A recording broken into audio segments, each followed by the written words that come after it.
So what's it like being on stage with a collection of non-physical entities speaking through a person? Hi, I'm Tim. This is Selfless Awakening, where I like to talk about higher consciousness, mindfulness, spirituality, self-help teachers. I like to put all these teachings together on a quest to find what I would consider to be the most complete picture of a happy human life, of a spiritual life, of, like that's what this channel is about. It's about self-betterment and feeling better. And if you like what I'm talking about, subscribe, click the little notification. This video is an exciting one.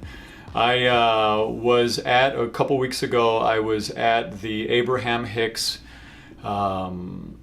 session workshop event that she had in Philadelphia, and out of the, 1,000 people or so that were there, I was called up on stage to ask a question. And for those of you that follow Selfless Awakening, you know that I'm a big fan of Abraham Hicks's teachings.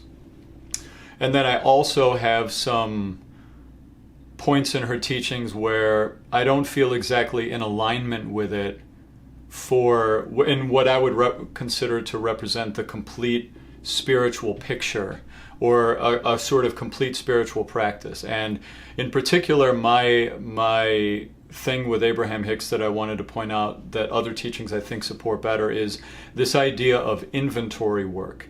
And you can see on my channel I did a video about inventory work and about how important it is and how I didn't think that Abraham Hicks supported it. So I just got my audio from my session where I was on stage with her. And if you watch the part 1 of this video, you'll remember that I didn't remember a lot of what was said because it was such a surreal, channeled experience. So here I am right now. That's me on stage. I have had many experiences, including this moment of... Okay, crazy. So here's the thing. I would love to play it and listen along with you guys, but we had to sign a thing at the Abraham Hicks experience that said that we wouldn't redistribute or do anything with this audio, and I'm going to honor that. But what I am going to do is listen to it on camera for the first time right now, and then give my feelings about what was said and just give my first impressions of what I think listening back to it, because I had a very specific intention to ask about this idea of looking at yourself. Like it'd been my experience that her teaching seems to teach a lot of don't look here, look there. If something comes up, don't spend time on it. If anything negative or uncomfortable comes up, don't spend too much time on it. Focus over here. Like keep focusing on positive. Stay in the vortex. Like I felt that her message kind of was so much that it didn't take into account this idea of looking at your past patterns, releasing yourself from them, doing inventory work, and not lingering there. I don't encourage lingering there, and I think she's absolutely right in that. But that was what my whole thing was to go on stage and talk about that. And you can see in the part 1 video of this that I go into more depth about that aspect. But now I'm going to start listening, and I'll just pause it and let you know what came to my mind as I listen. This is weird. It's it's surreal to listen to yourself on stage with someone like this. This is unbelievable. So here we go. I'm going to listen, and I will chime in as we go. All right?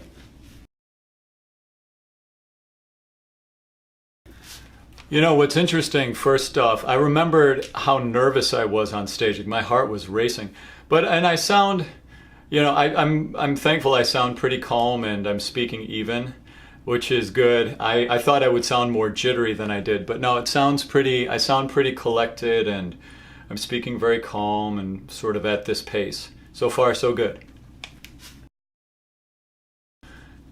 Okay, so it's interesting. In my first speech part where I was talking about when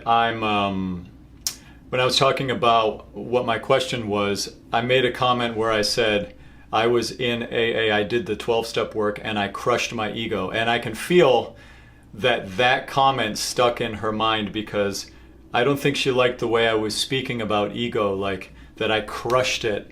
Because she goes on later, I think she talks about ego, if I remember correctly.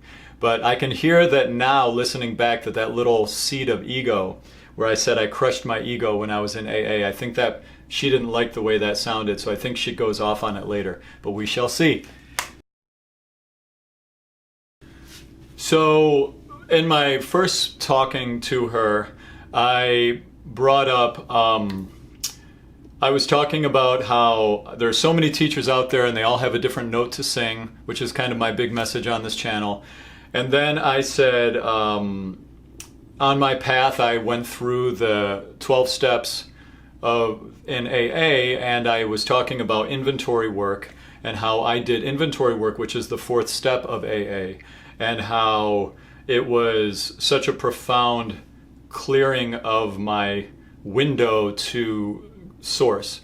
And so this seems to be the way that they labeled it. Is they called it as the segment, my segment was called AA and inventory work. So it seems that that was the main topic that came out of this, was that this is about kind of, I think I was putting AA up against her teachings.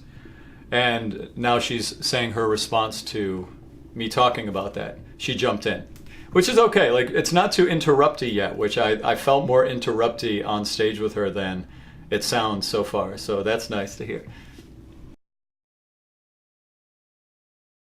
Wow, okay, that's cool. She said,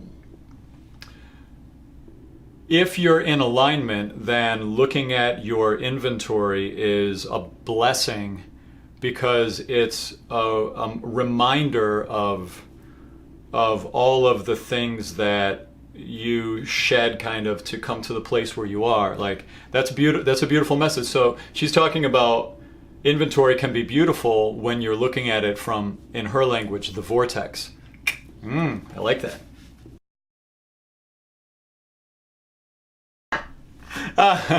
She's talking about the steps, the Abraham Hicks steps, and she's saying, you know, we just have a shorter step. We just have a shorter program than the 12 steps. I think because she has, what is it, 3 or 5? I don't even remember all of them. But that's why I'm reading her books too right now, to see if maybe she talks about this differently. But I think it's pretty clear how she's answering it up to this point. Shifting and sorting again, you're not mad at yourself because you understand. Okay, so it's 5 steps. For hers are 5 steps. That's right. She says, satisfaction only comes from one place, and that's you moving in the direction of your desire. I'm not sure I'm in alignment with that. I do agree, though, that that's a big part of it. Life purpose, aligning with your life purpose, that's so much of the greatest joy of the life. I mean, God, I'm experiencing that 100%. And I don't know. I feel maybe that there's more to it than that, really. I guess that's what I feel. All right, back to it. Interesting. She's talking about how some people cover up. They're not satisfied with their life because they're running the scripts of other people's expectations for their lives, and that's one of the ways that people use alcohol and drugs, is to because they're attempting to live out someone else's wants and desires for them instead of tapping into their own wants and desires. This is so crazy. Oh my God. Egotistical you. You were so bold. She goes, oh, egotistical you. You were so egotistical. Oh, this is beautiful. All right, so toward the end,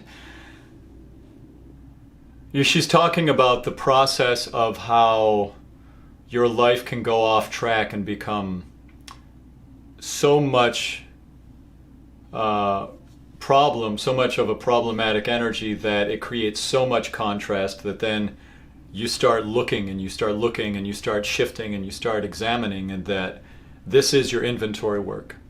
So sounds like she agrees with, when you are in a really dark place, to look at it and see what you want, see what you don't want, and be willing to see all of the stuff that you don't want, but that it's not like she's saying, yes, everyone should go look at their past, release it.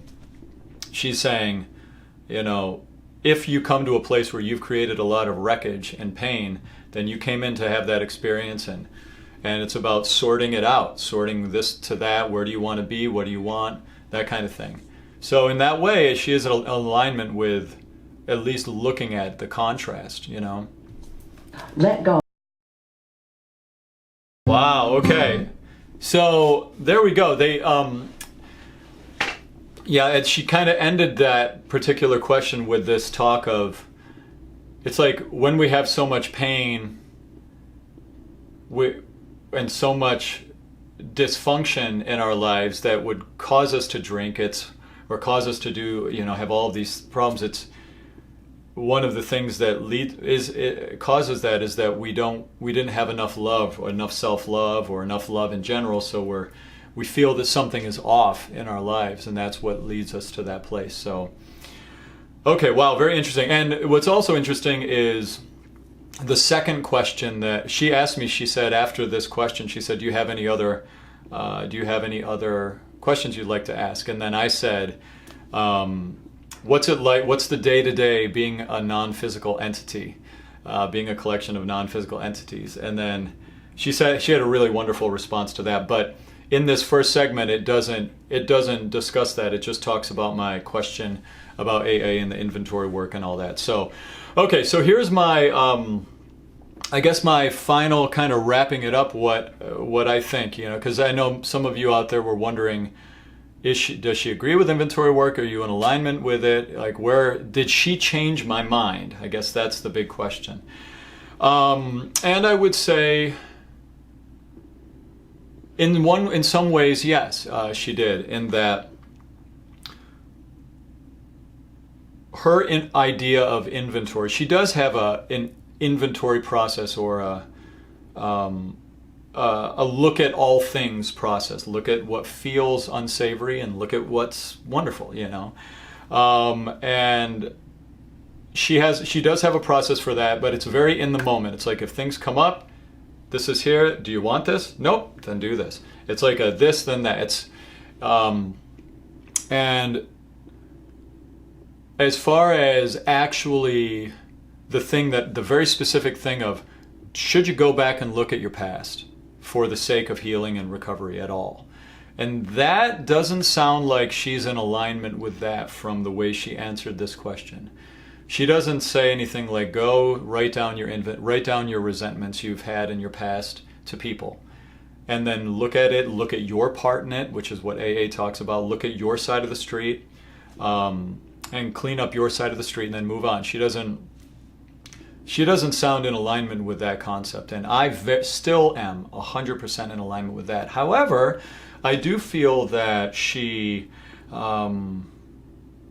is open to the idea of seeing everything and being willing to see everything that's going on with you, and that her concept of inventory is just, look here. It's the contrasting. It's the step one process that she has, where it's, figure out what you do want, figure out what you don't want, and these things that come up, we can learn. Like, I don't want that. I look here, but it doesn't sound like she spends a lot of time understanding what's underneath the things that come up.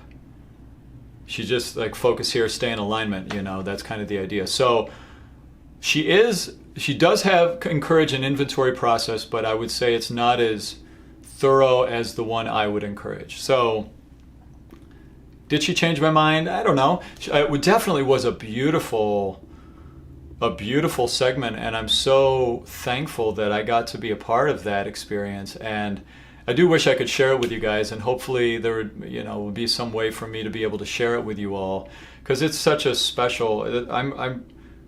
I'm really proud of that segment. It's beautiful, and it's very, I really liked the energy that I was speaking with. It was very gracious, and it wasn't confrontational at all. It was very inviting and opening up, and she spoke beautifully, it was, wow, what an amazing experience that was. So I guess to wrap it up and say, you know, I'm so thankful I did it. It was very insightful to get to understand her take on inventory, even though I'm not fully in alignment with it still after hearing back what she said.